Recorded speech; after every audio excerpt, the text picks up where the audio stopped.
So I probably couldn't have picked a more intimidating title, but it just simply means theology from two hemispheres. And as I told you in the handout, I I've really been concerned about interpreters not dealing adequately with the cognitive dissonance that's in the Bible. Like, for example, the creation account from transcendence in chapter 1, and then starting in verse 4, the last part of it, chapter 2, the creation by immanence, or the sin willfully done of the fall in chapter 3, with the sin done from the outside in chapter 6. And so we have what appears to be disparate accounts of the same story. Uh, people always have problems with the four gospels, not being totally lined up step by step in exactly the same order with exactly the same words and stuff. And I think part of their objection is the fact that since the Renaissance and the age of enlightenment, and especially with the age of industrialism, and especially with our postmodernism, I think our society has this tendency to use left hemispheric thinking, which I'll go ahead to explain as we go on. But my consideration, despite the fact that it may sound a little bit like pop culture or pop psychology, and despite the fact that in neuroscience, this bihemispheric thinking is still disregarded by many because it doesn't fit the materialistic reductionism. And, basically, the author of one of the books that I read pointed to a Volvo ad in the 70s, I think, and in it said, "At last, a car for the right brain." Um, so, once Madison Avenue had reached the point where they were, advertising cars as being directed at one particular hemisphere, people began to say, "That's crazy because the hemispheres are talking to each other all the time." Well, they are, but like I said, they have different purposes and they function in different ways. So I was profoundly influenced by reading a very short book from Yale University Press called The Divided Brain and the Search for Meaning, subtitled "Why Are We So Unhappy?" And his thesis in that little short book was that instead of looking at things holistically, the way that the right hemisphere seems to do, and instead of functioning socially as the right hemisphere seems to do, the left hemisphere is all about focus and precision and tearing things apart and giving step by step instructions and categorizing and particularly providing taxonomies. So academics love this left hemisphere thinking because they think it leads to precision and to objectivity, while the irony is, as you'll see, as I hope the night goes on, you'll see that it's the right brain that actually is the more perceptive. But it needs the inhibition of the left brain as a corrective. So you need this constant corrective. Just like a lot of times what people think is a disagreement in the Bible is simply a corrective from a different perspective. Take, for example, 2 Timothy chapter 1, verse 7. For God didn't give us a spirit of fear, but of power, self-giving love, and sound reasoning. Now, it appears from the context that Timothy was going through a crisis in his ministry. Paul wants to be with him. He literally says, to see your tears and experience the joy of being able to be with you, which indicates that Paul thinks that heartbreak, disappointment, frustration, personal crisis is just part of ministry.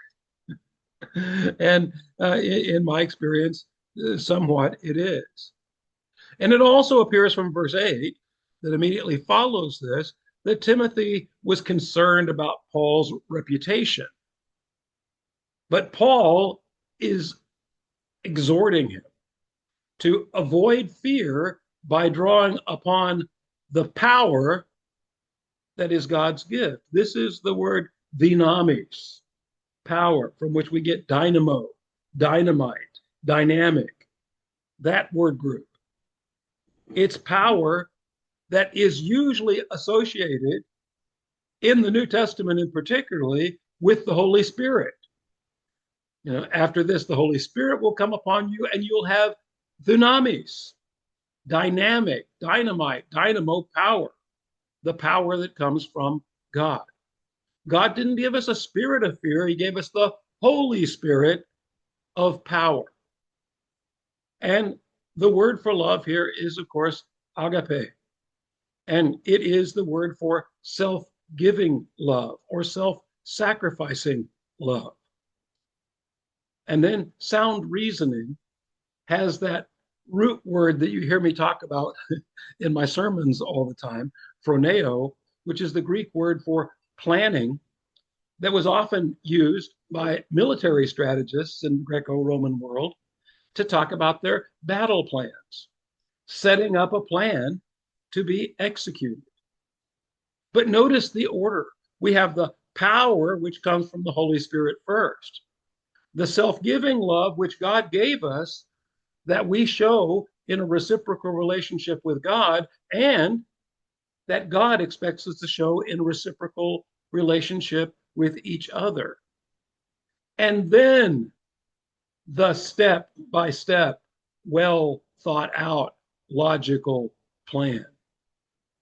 In this Trinity, there seems to be an order of importance: spirit, action, and the plan. Sounds like reverse order, but it's really organic and it all fits together, but we need it. So on the left-hand side, what we have is a picture of a brain. Unfortunately, it's kind of a dried up brain, so it's not exactly like it would look if you were actually able to separate it in this way. But there are a couple things that are kind of important here. For one thing, you will notice that one of the sides of the brain is larger than the other one. Which side would that be?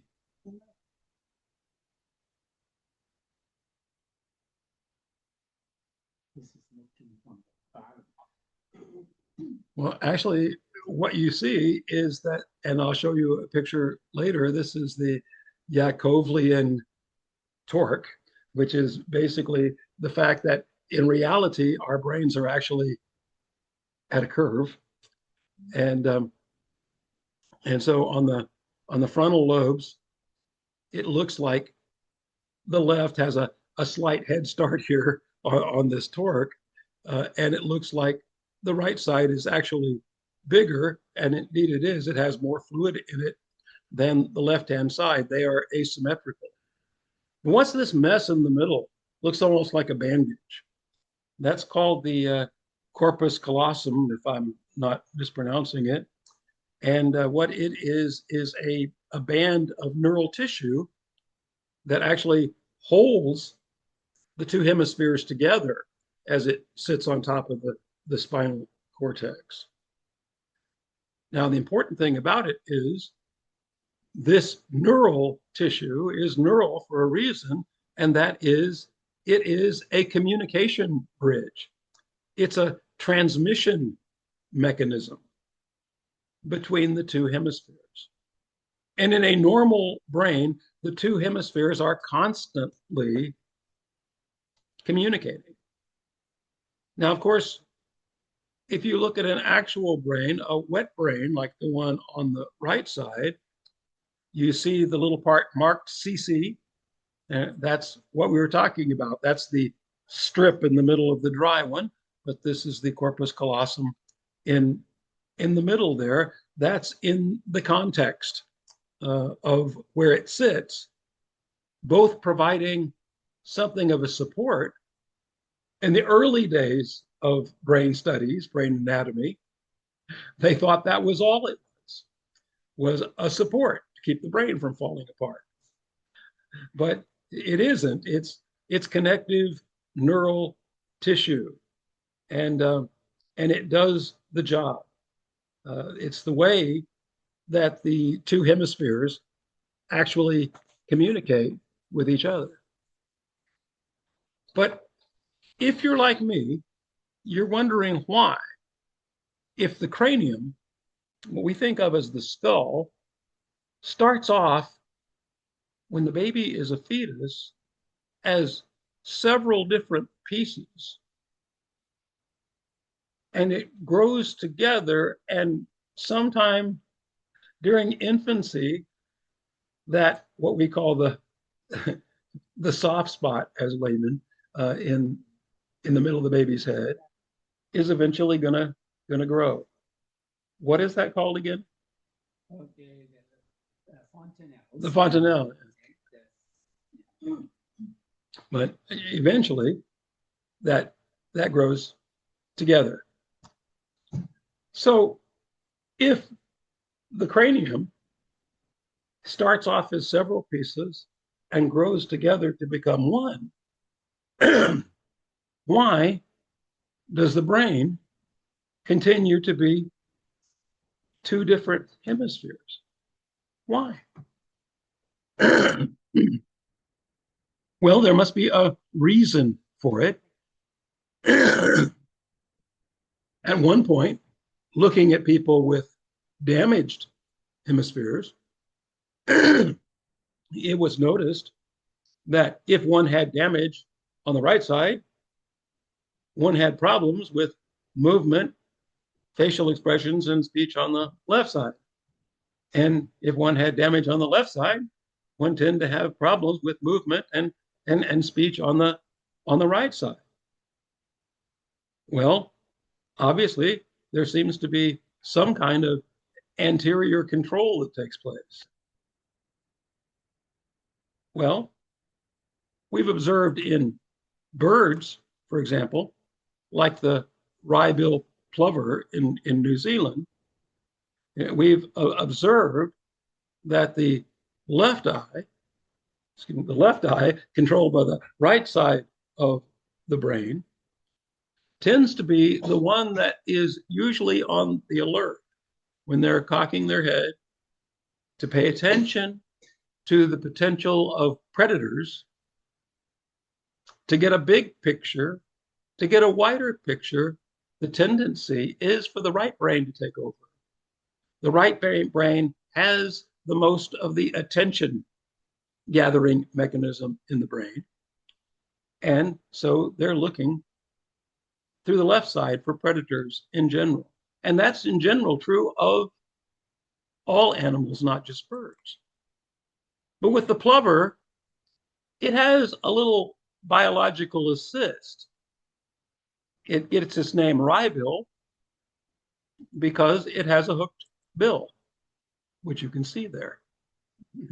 And there's a reason for that hooked bill, because when it forages for food under the stones, guess which eye it uses? It uses the right eye controlled by the left hemisphere. Why? because the left hemisphere is the focus, the precision.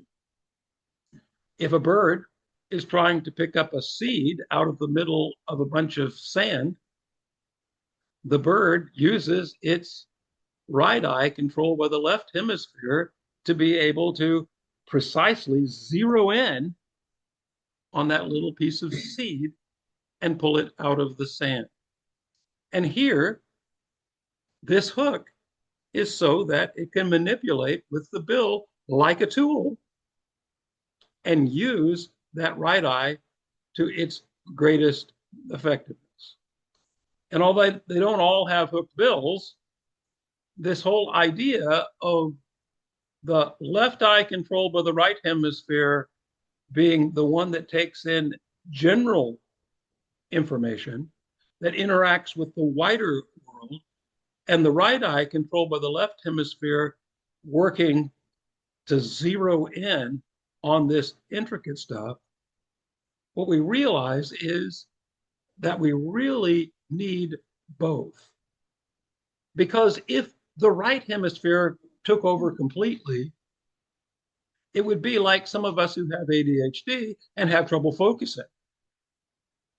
Because, we'd always be attracted by this shiny thing over here and over there. We would never be able to get anything done. Sometimes I feel that's the way it is in my life. But anyway, that is an illustration from nature. If we only had right eyes controlled by the left hemisphere, we would always be drilling down to parts of things, always dealing with definitions, always dealing with details, and never really putting a plan together, never really getting the whole picture. And the worst part of this is, if we were only left brains, we would be so focused on what we could figure out logically that we would be remaking the world in our image, because the world would start to appear as we expect it to appear, as opposed to how it really appears. So we need that right brain corrective on the left brain. Now, from a theological perspective, I see this problem as our enemy, Satan, the opponent, creating an aura of confusion disguised as clarity throughout our society. I believe this is part of the enemy's tactics in dividing reason from faith, material and spiritual, knowledge and wisdom, politics and morals, self-aggrandizement from cooperation, education from real learning, and machination and technology from innovation and creativity. Now, all of these factors in life should work in harmony, but in a lot of aspects of our society, they don't. So let's take a different perspective. Let's look at Psalm 139, verses 1 to 6, and see what that might tell us about right brain, left brain functioning. Lord, you have searched me and known me. You know when I sit down, when I stand up. You understand my thoughts from far away. You observe my travels and my rest. You're aware of all my ways. Before a word is on my tongue, you know all about it, Lord. You've encircled me. You've placed your hand on me. This wondrous knowledge is beyond me. It is lofty. I am unable to reach it. Now, sometimes when I pour my heart out in this Bible study, we get to the end and some of you go, wow, this is deep. And what I know is all I've done is kind of pull back the curtains on how massively awesome and amazing God is. And yet we may not feel like we're much closer than we were before we started. But if we look at this, do you see a reference to something that's far beyond the psalmist?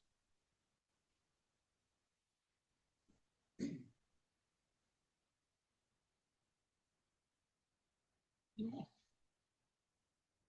There's a quality of wonder, of infinity, of eternity. It's an aware of God knowing our thoughts from far away. But if I'm totally left hemisphere oriented,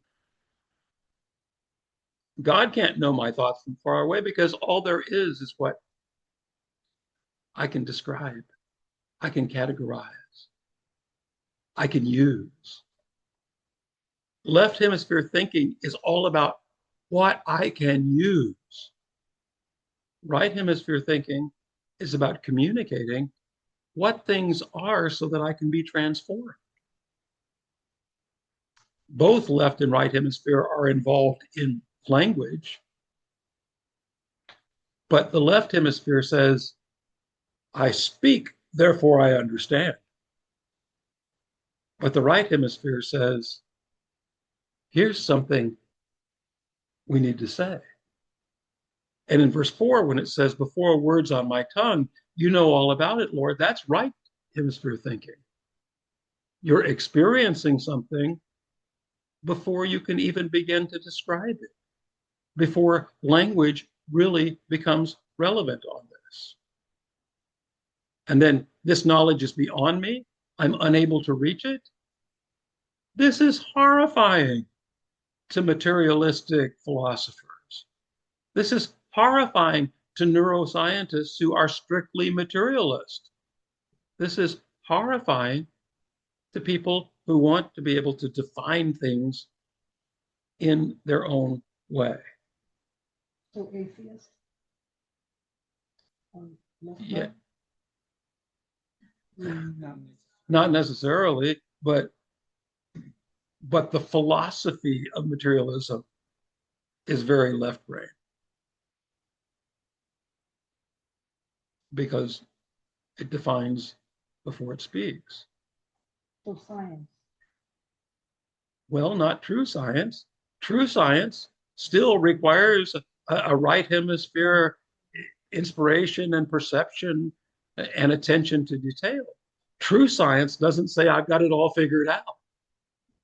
True science continues to observe. True science continues to expand their understanding. But that's what Satan is trying to tell us. That true science is decision only. This is what you're trying to say, right? It's to give people. Satan's telling us this is true science, but that's not. The left hemisphere approach, Satan is saying that's true science, but that's not true science. True science uses both hemispheres. In fact, the author of this science means knowledge. This is about the knowledge. Yeah. It's beyond one hand. Yeah. So if you're shutting off one hemisphere in order to have control, you're not really being science. So the two hemispheres give us kind of a hint. But I'll tell you what the hemispheres don't demonstrate. And they don't demonstrate that the mind is the brain and the brain is the mind. Now, the brain and the mind work together. But there's more to the mind than just the physical matter we saw on the screen of the brain. They definitely work together, But there's a reason why the Bible speaks of the human as being body, soul, and by the way, the Greek word for soul is psyche, from which we get psychology or the study of the mind, and spirit, body, soul, and spirit. And there's a very intricate combination that's at work here. And no amount of reductionism can possibly explain it. And one example of reductionism is when people abuse the findings of fMRIs. Do you know what an fMRI is? It's a functional magnetic resonant imaging. And basically, what happens is in an fMRI, you see different areas of the brain light up. So Not in this color. no, not in this. Actually, most of the photographs I see, either you're lighting up in red or you're lighting up in green. But in most of the photographs that I've seen, but you'll see portions of the brain lighting up, which early on they called it excited, but now they usually call it activated. And what it means is when the brain is in use, you will see evidence on the fMRI of the activation. Now, the problem is people tended to read too much into it because, for example, let me read the example that Iain McGilchrist gave. People got terribly excited a while ago when they found that what they took to be the neural circuitry that lights up when you fall in love. So what did they expect? That your brain would be a blank when you fell in love? Something lights up in my brain when I eat a cheese sandwich. It doesn't have the taste of cheddar. So we were being asked to believe palpable nonsense because they were telling us love was nothing but an overexcitement in the ventral palladium. What? Evidence of action is not evidence of causation. That's just absolutely ridiculous. Another example would be when the neuroscientists, that was pseudoscience, it became pop culture science. And that's part of why people actually quit studying neuroscience for a while. And it's just now coming back because just now people are saying, oh, you weren't saying what I thought you were saying. Okay, so, but another example was when the neuroscientists were studying the frontal lobes of the brain up here.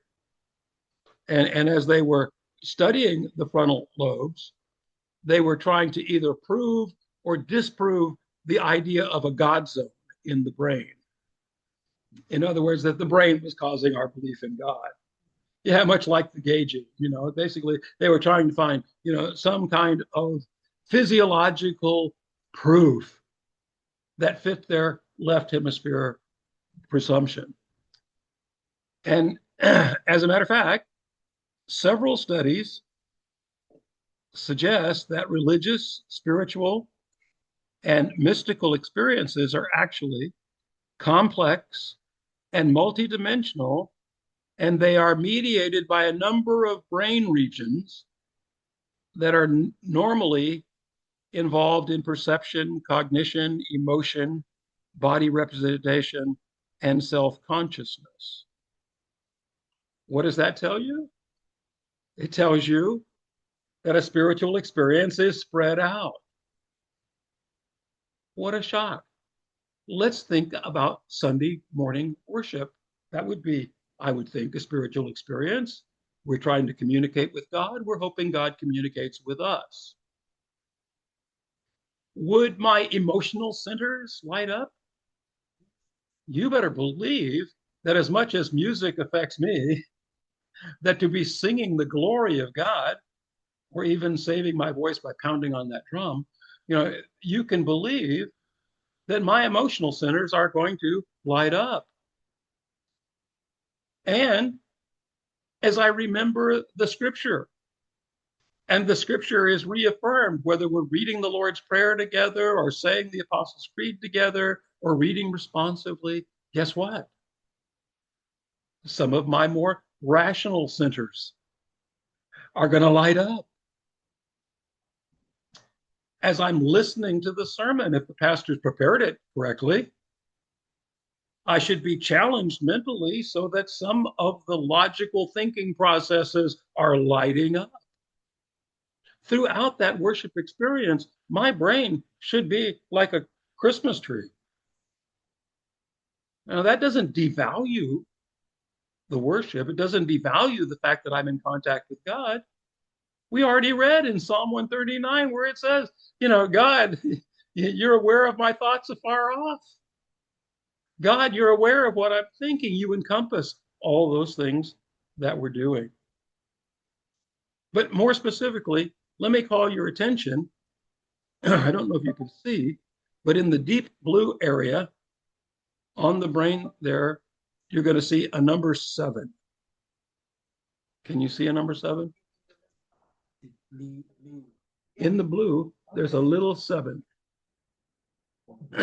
It's up at the top of the back. Okay. That is called a Brodmann area. Specifically, it's Brodmann area 7. It's part of the right parietal cortex.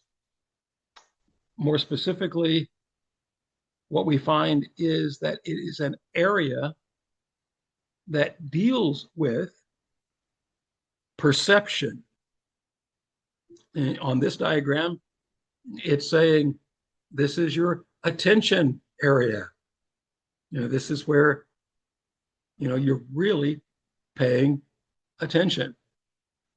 It's not in second gear like the purple lavender motor functions. It's not something that you're consciously controlling like the executive functions. It's not your emotions that are necessarily coming out, but it's your attention there. But during experiments with Carmelite nuns who were allegedly having mystical experiences, a regular part of their worship was to have that. They found that in this number 7 area, there was activity that dealt with the area that deals with your body representation, the way you feel about your body and yourself. And so this activation seemed to be reactive, not generated in the brain, but reacting to something outside it. And as it was reacting to something outside it, this change in body perception seems to suggest the idea of transformation, the idea that the person believed that they were being transformed by the experience. Now, I'm not encouraging all of us to starve ourselves until we have a mystical experience or to go join a Carmelite nunnery, even if we had the biological equipment to do so. What I am saying is there is evidence that the brain is affected by stimuli from outside that is not necessarily measurable by physical sound or physical activity, but that takes place in that experience.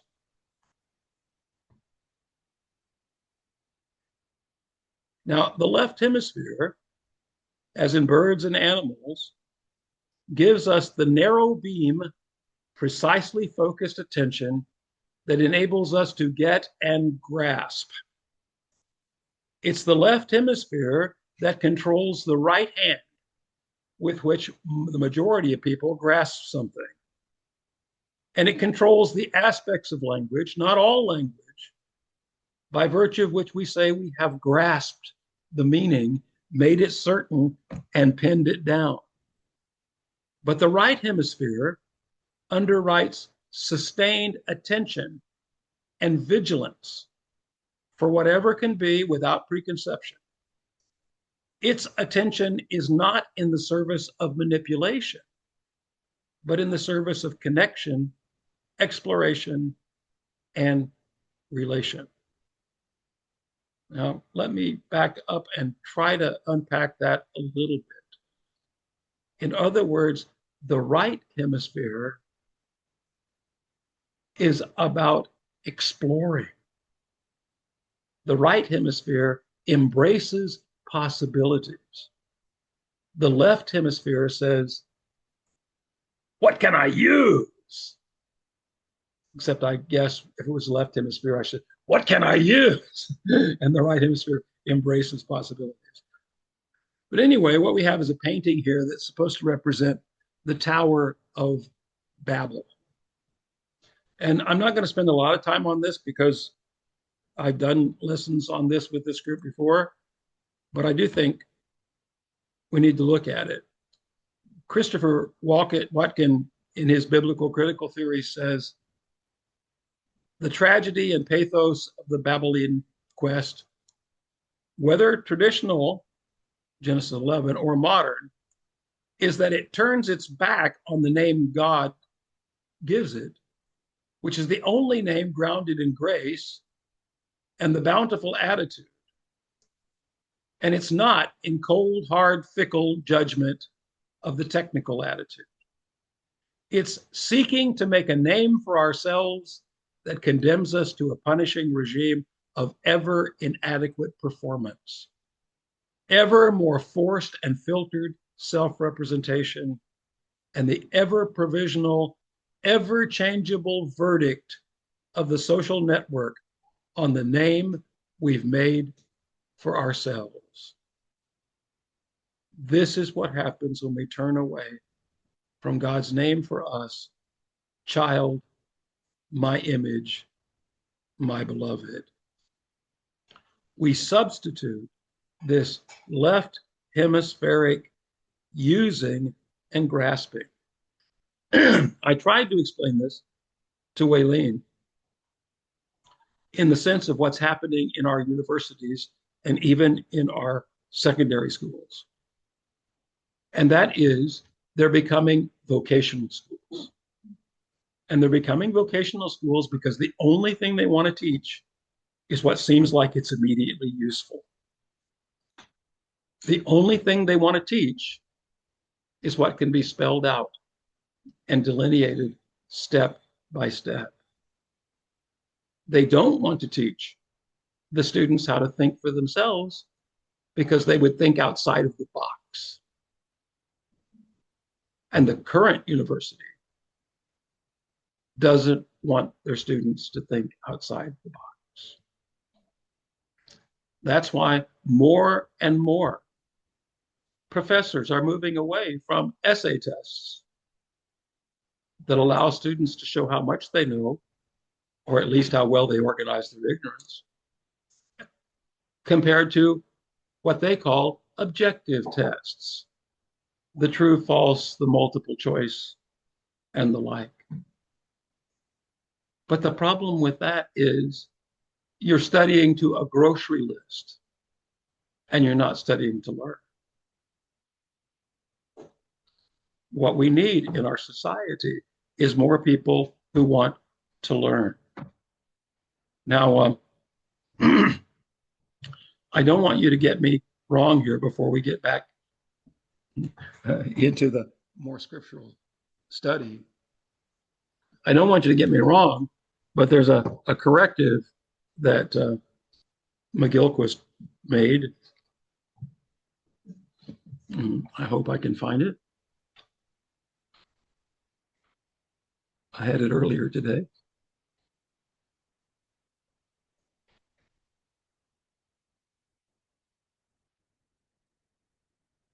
Well, I've got that.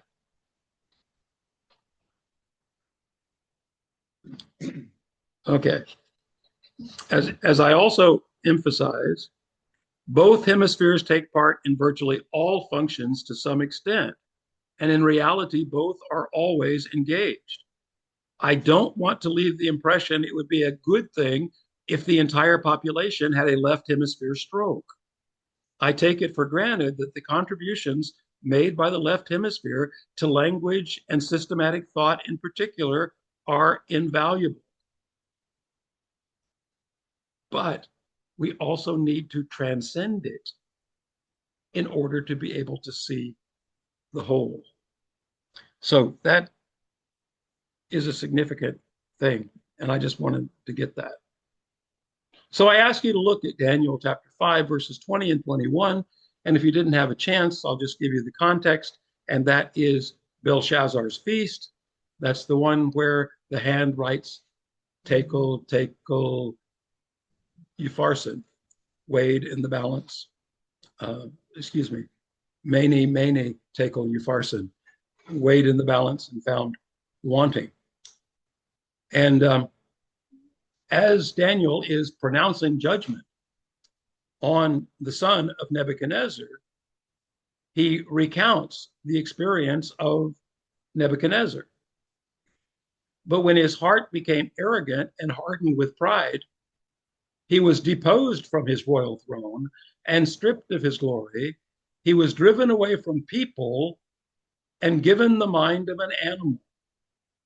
He lived with the wild donkeys and ate grass like the ox, and his body was drenched with the dew of heaven until he acknowledged that the Most High God is sovereign over all kingdoms on earth and sets over them anyone that he wishes.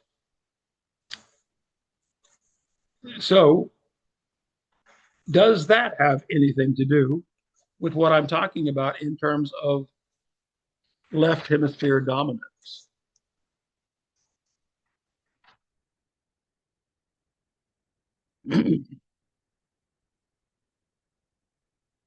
So one of the problems with left hemisphere dominance is that we are making everything conform to the way we think. Everything must conform to our methodology. Everything must conform to the way we categorize it. When Nebuchadnezzar's heart became arrogant and hardened with pride, when everything was conforming to what Nebuchadnezzar thought, then God stepped in and demonstrated something. And that is, when you have that attitude, you have the mind of an animal. What does an animal want? To survive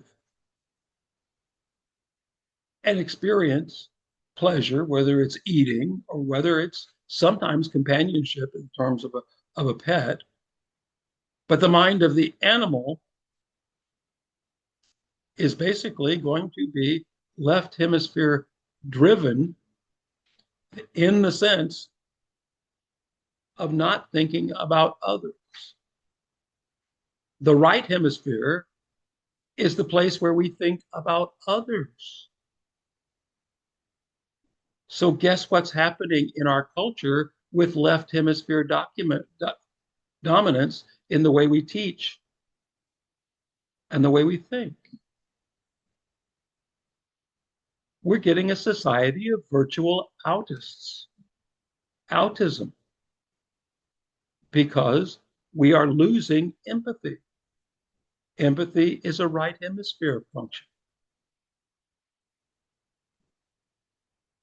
So, why do we have leaders who call people names, act rude, and are narcissistic? Why? Left hemisphere dominance.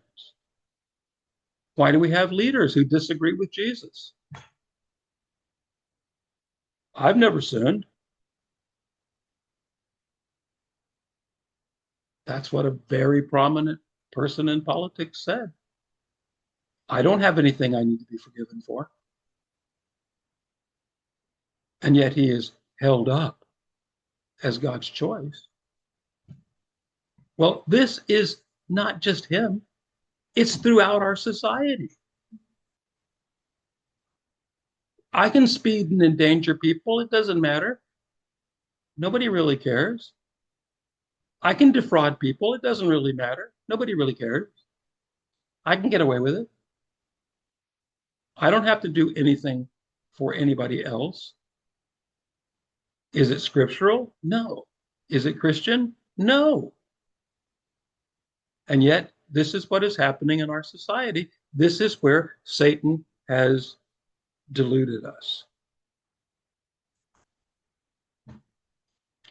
So, what about our experiment I asked you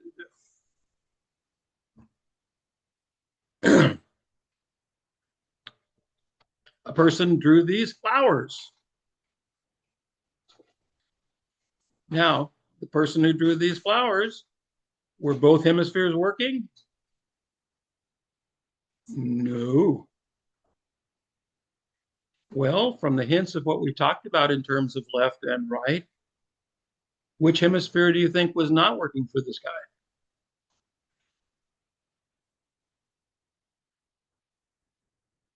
Now, by the way, these experiments were done with people who had damage to one hemisphere or another.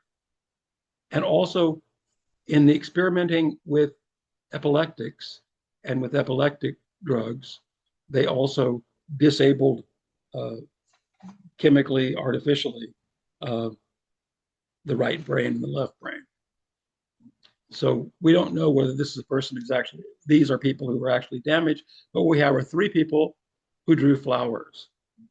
Which hemisphere was operating? Or were both of them?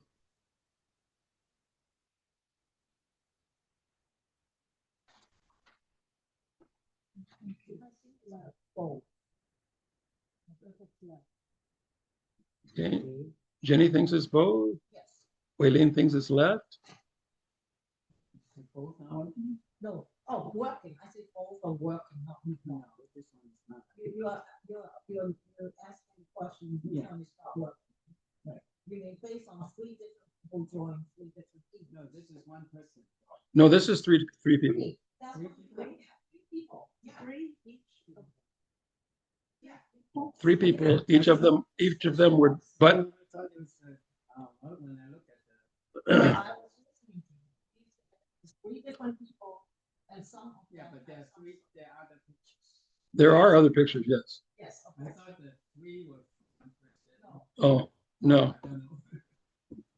Because, Okay. So I think it's both because no. The question is, were the three, there are three rows, right? So, but I thought each row, it's one person. one of them has a missing hemisphere, another one has another missing hemisphere, and another one has both working. okay. So Okay. no. Let me ask it specific. So each row of them is each images is from three different people, or each single row is from three different people. Each single row is from three different people, but they all have the same hemisphere deactivated. Okay. Oh, so that's why. Okay. So I would just tell you the left one is A, and the left one is the right brain is deactivated because this person is only operating with the left brain, left hemisphere. And so what does it see? It sees the parts of a flower. So the one that looks kind of like a gem basically says, oh, there's kind of a middle and there's petals. That's a flower. And then the one in the middle is like a pie. Basically, it's all about the petals for him. That's the way he perceives the flower. And then the last one makes an attempt to do the flower, but notice what's missing. The stem and the leaves, all we're dealing with is the top of the flower. Now, when we get to the middle one, B, which hemisphere do you think is missing?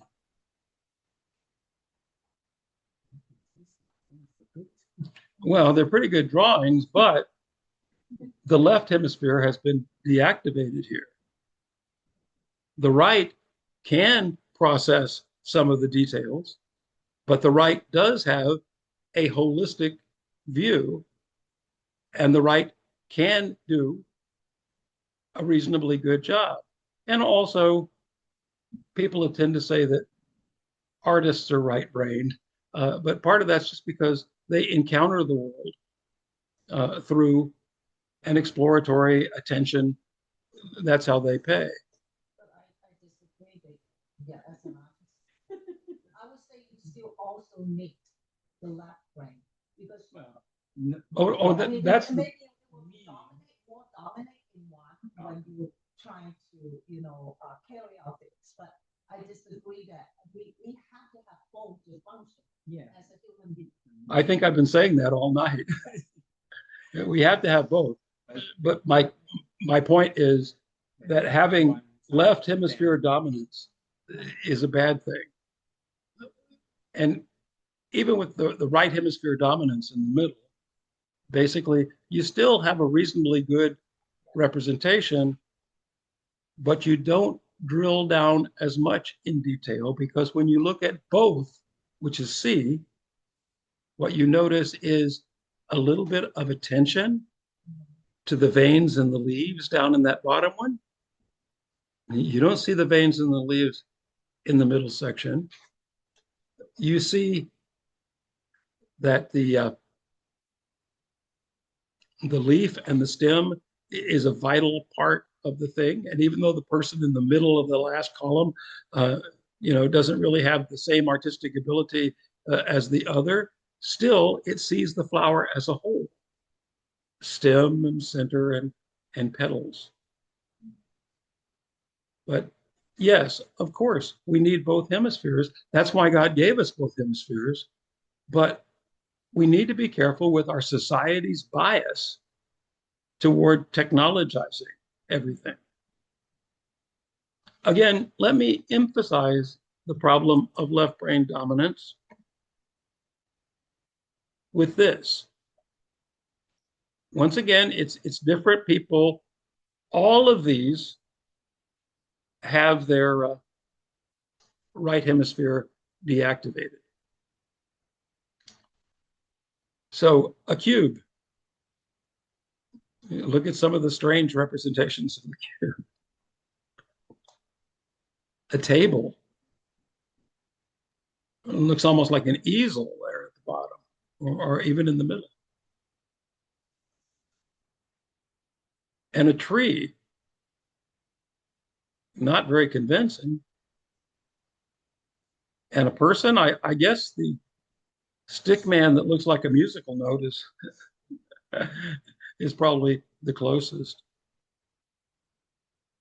So you have some details on the flower. You even have a stem on the one, but you don't have the leaf. You don't have the details. What we see here is that if we have left hemisphere dominance, we have details, but we don't have the big picture. And that's a problem.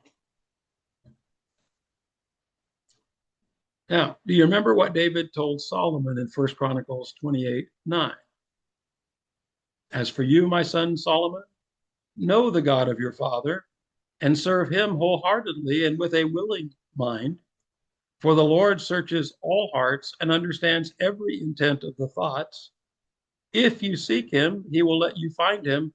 But if you forsake him, he'll reject you forever. Now, is there a call for experience in these verses?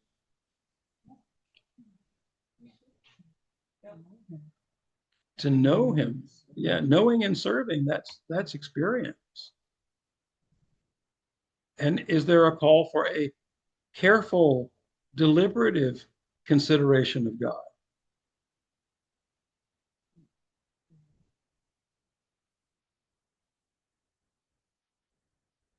Well, I think Wayleen's already hinted at that. That's the idea of seeking him. He will let you find him, but you're seeking him. And it's kind of unfair because the Hebrew word for seeking here is to thoroughly search. to rigorously search.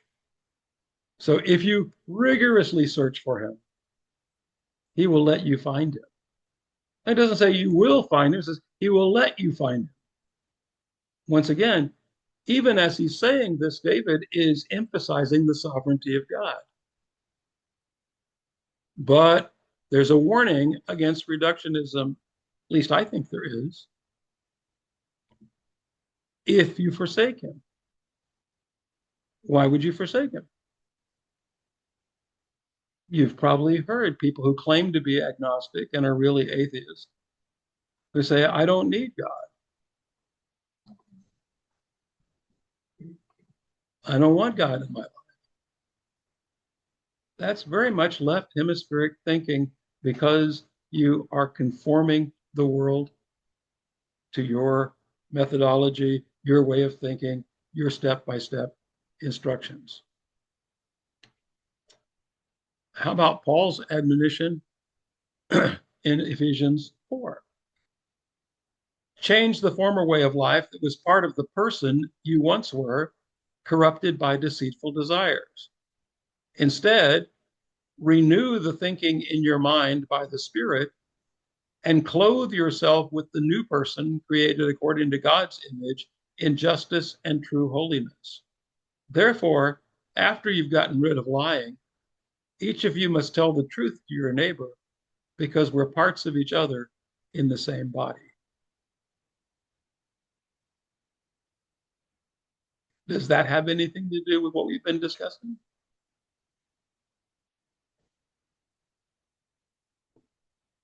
Does renewing the thinking in your mind by the Spirit have anything to do with what we're talking about? Yes, Linda says yes, and she's right. How so?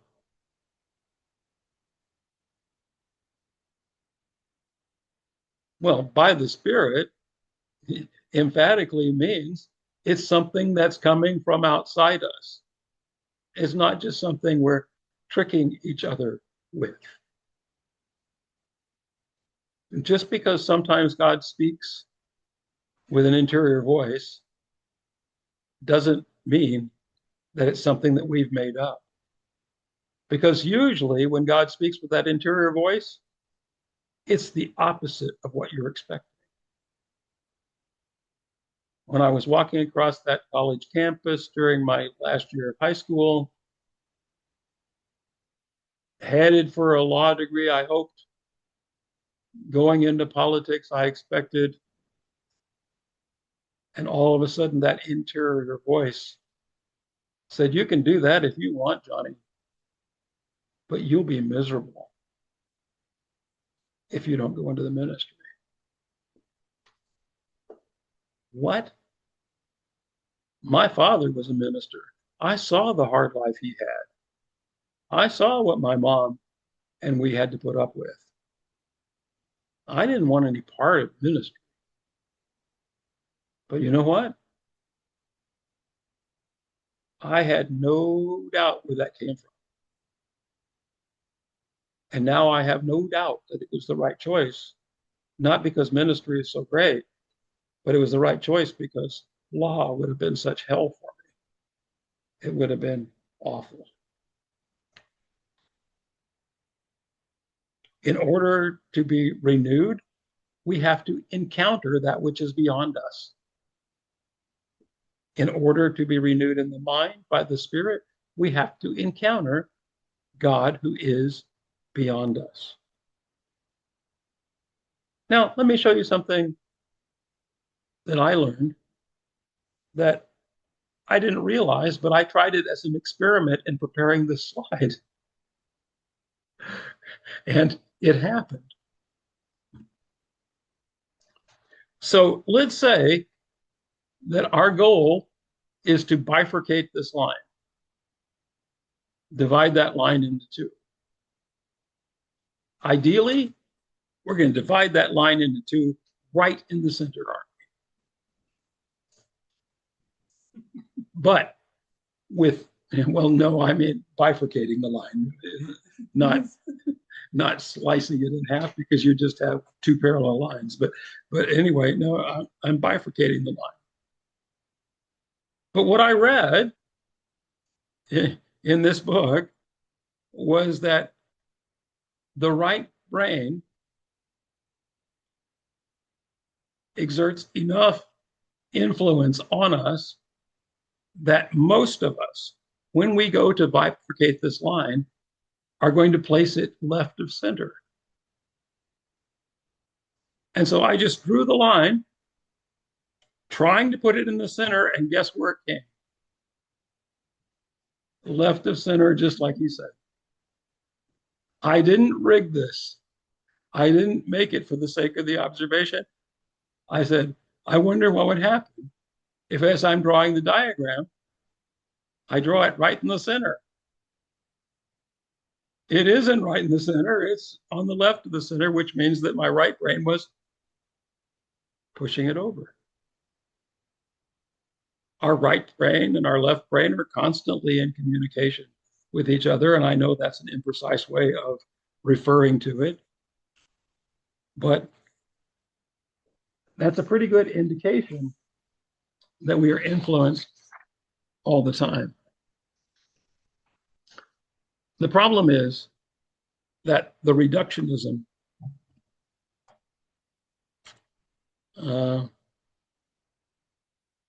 I'm going to skip Ezekiel 20:32. It's a warning against idolatry, but I also believe it applies to materialistic reductionism.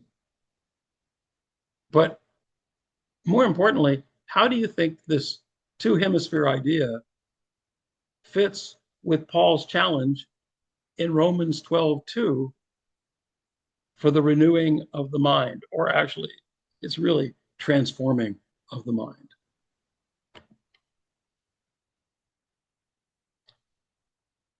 So basically, what it literally says is don't be squeezed, conformed into the schematic of the present trends of this age, the ionos. Don't be squeezed into the schematic. What is the schematic of this present age?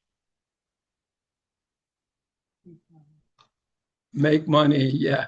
Use people, resources, whatever you've got, use it for your benefit.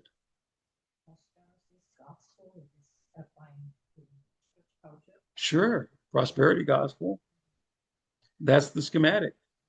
And it's left hemisphere thinking, because left hemisphere is about grasping, using, manipulating.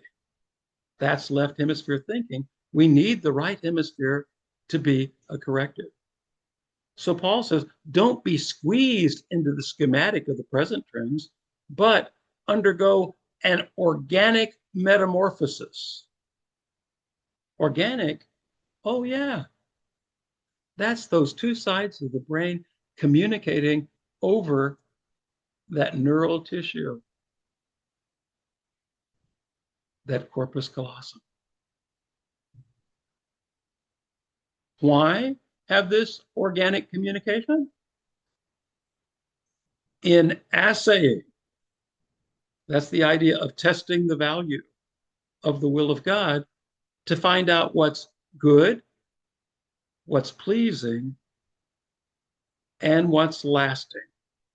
That last word is teleos, which means the end, the entire, or the final.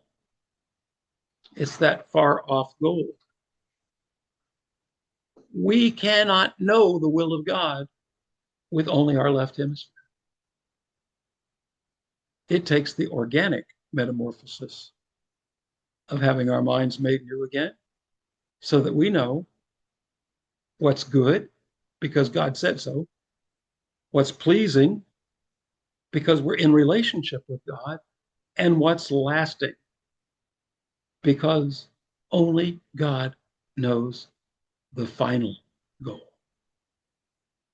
And so I believe whatever theology we end up with, it has to at least be bihemispheric. And that's the end of my rant.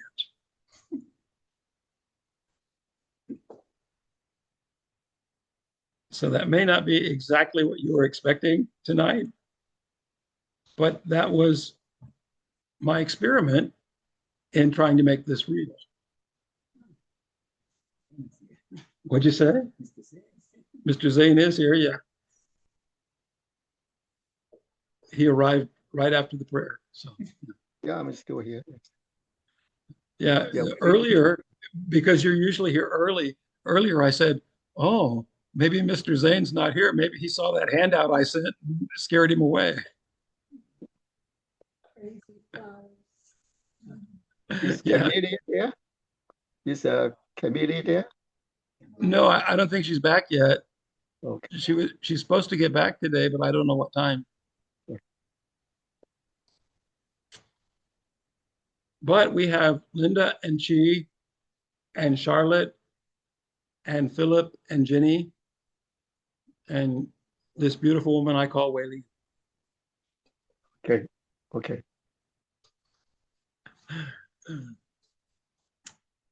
We invited a few more people that weren't necessarily regulars, and we'll invite them again. But you know, we are thankful for our regulars, even you. Jacob is attending a wedding this weekend, so I wasn't really expecting him. So thankful to see you. Oh, and since I'm just talking, I probably ought to shut down the recording.